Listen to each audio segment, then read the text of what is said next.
안녕하세요. 오늘 저희가 함께 깊이 살펴볼 내용은요.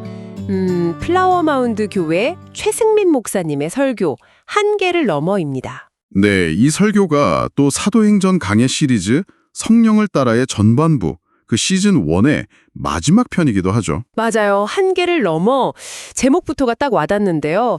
살다 보면 정말 여기까지인가? 이런 한계 느낄 때 있잖아요. 그렇죠. 누구나 있죠. 이때 최 목사님이 드는 비유가 참 재밌어요. 방향을 못 바꾸는 열기구가 고도를 바꿔서 다른 바람을 타는 것처럼. 네네. 우리도 그 관점의 고도를 좀 바꿔야 한다, 이런 이야기죠. 흥미로운 시작이에요. 네. 그래서 오늘 우리가 던져볼 질문은 바로 이겁니다.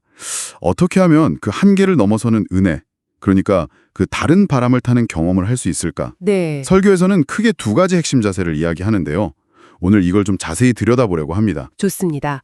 첫 번째 핵심, 그게 바로 흔들리지 않는 청지기적 의식을 갖는 거군요. 네, 맞습니다. 그 당시 예루살렘 교회가 박해 때문에 막 흩어지고 정말 큰 위기 상황이었잖아요. 그렇죠. 거의 와해될 위기였죠. 근데 베드로는 좌절하거나 하나님 원망하거나 그런 게 아니라 사도행전 9장 32절 보면 오히려 룻다 이런 다른 지역 성도들 돌보러 다녔다고 나와요. 네, 그렇죠. 사실 좀 이상하게 생각될 수도 있을 것 같아요. 아니 우리 집 불났는데 옆집 괜찮나 보러 다니는 격 아닌가? 이렇게요. 하하, 네.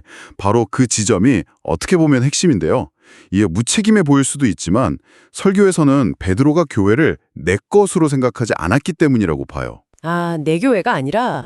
상황이 나빠질 때 막 흔들리잖아요. 불안하고. 그렇죠. 내가 어떻게든 해야 하는데 안 되니까. 맞아요.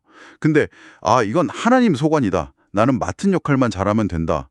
이렇게 딱 인정을 하면 오히려 마음은 편안해지고 맡겨진 일을 계속할 힘이 생긴다는 거예요. 와, 그게 되게 역설적이네요. 소유권을 주장하는 대신에 하나님의 주권을 인정하는 게 오히려 안 흔들리는 비결이다. 바로 그거죠. 생각의 전환이죠, 이게. 소유권을 내려놓음으로써 역설적으로 더 단단해지는 겁니다. 그렇군요. 듣고 계신 여러분도 한번 생각해 보시면 좋겠어요. 내 자녀, 내 가정, 내 사업, 내 직장, 심지어 교회 공동체까지. 이것의 진짜 주인이 누구인가? 네. 설교는 우리가 청지기로서 살 때 진짜 주인 되신 하나님께서 결국엔 책임져 주신다는 그 신뢰를 강조합니다. 이게 첫 번째 고도 변경인 셈이죠. 알겠습니다. 그럼 이런 청지기 의식이라는 내면의 자세가 실제 삶에서는, 그러니까 밖으로는 어떻게 나타날까요? 그게 이제 두 번째 핵심 원리로 자연스럽게 이어지는데요. 바로 하나님의 영광을 드러내는 삶입니다. 하나님의 영광. 네, 베드로가 룻다에서 8년 동안 누워있던 중풍병자 애니야를 만났을 때 이야기로 이걸 설명해요. 네네. 사도행전 9장 34절에 베드로가 애니야에게 한 말을 보면 딱 드러납니다. 애니야야, 예수 그리스도께서 너를 낫게 하시니 일어나 내 자리를 정돈하라. 예수 그리스도께서 너를 낫게 하신다. 자기가 아니라. 그렇죠. 치유의 주체가 베드로가 아니라 분명히 예수 그리스도이심을 선포한 거죠. 철저하게 자기는 뒤로 빠지고 예수님만 드러나게 하는 거예요. 그러네요. 심지어 일어나 내 자리를 정돈하라 이 말은요. 요한복음 5장에서 예수님이 38년 된 병자 고치실 때 하셨던 말씀을 그대로 인용한 거예요. 와, 정말 철저하게 예수님만 높이려고 했네요. 네, 설교는 바로 이거. 우리가 하나님의 영광을 드러내도록 창조되었다는 점을 강조합니다.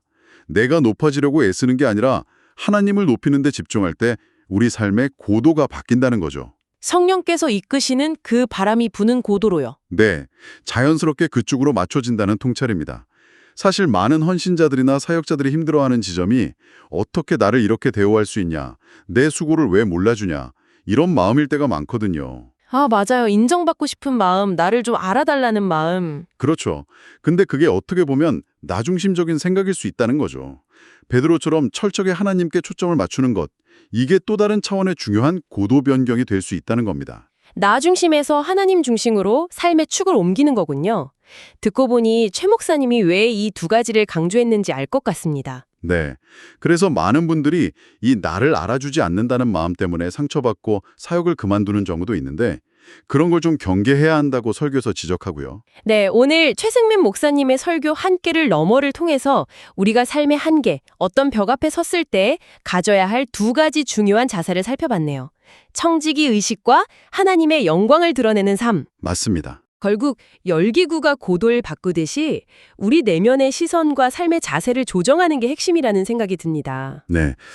어쩌면 지금 여러분이 딱 부딪힌 그 한계 앞에서 혹시 여전히 나의 고도, 그러니까 내 경험, 내 생각, 내 능력의 틀 안에만 머물러 계시진 않나요? 아니면 베드로처럼 한번 관점을 바꿔서 성령의 고도에 맞춰 다른 바람을 타보려고 하고 계신가요? 이 지문을 스스로에게 한번 던져보시면서 오늘 이야기를 정리해보시면 좋겠습니다.